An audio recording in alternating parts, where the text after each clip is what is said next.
Good morning all. CamelbackTrading.org coming to you this Monday morning, September 30th. Looking at window traders market profile of the ESNQ.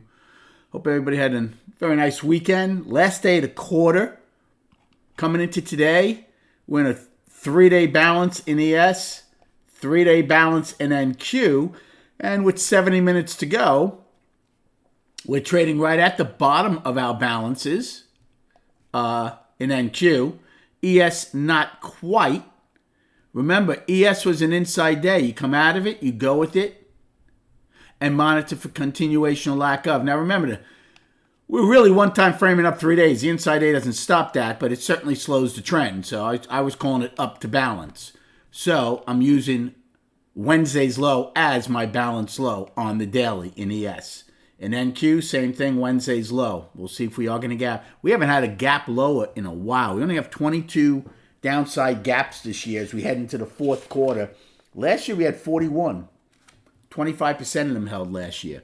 So we'll see if we do get that gap. Pretty wide overnight POC, 14. I want 15 wide or more. NQ is 16 wide.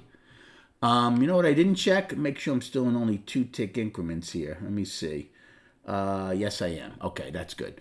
So, righty, also in balance. Their balance low is also Wednesday's low. They've been in balance, right? It's a very large balance. So we'll see if they get to the bottom of theirs, how that reacts. Remember, it is the last day of the quarter. Now, I will trade today as a regular day, the whole day. Maybe the last hour, which is always erratic to begin with, might be even a little more tough to read because it's the last day of the quarter. Please keep that in mind. You also have Powell speaking, I believe, at around, if I'm not mistaken, 2 p.m. Eastern time. So as far as the game plan, well, again, depending on where the overnight lows are, you could possibly look to front run them. Now, in NQ's case, it would be below the 3-day balance. ES, not so much from using Wednesdays just yet. It would also be done with lower value. Please keep that in mind. If we get the overnight lows sooner rather than later with the gap holding, then against, if it pushes up and fills the gap, I would certainly take a short against the gap fill. However, if we don't get the overnight lows and then we fill a gap, then I'm going to be a little more patient and see what happens at our wide overnight POC and value low from Friday in ES.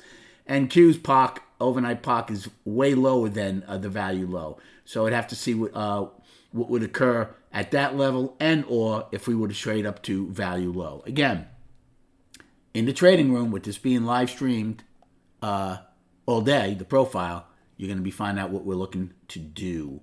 And then, chart-wise, just going to show you the daily. So ES had an inside day. Come out of an inside day, you go with it and monitor for continuation. And just as importantly, lack of. Plus, you might have 3 things in play this morning. You might have gap rules. All those gap and go crowd, how'd they do on Friday? You might have inside day rules. And you have, quite possibly the most important out of all of them, balance rules. Good luck trading today. Thanks so much for liking and subscribing to this channel. And we'll recap at 4 p.m.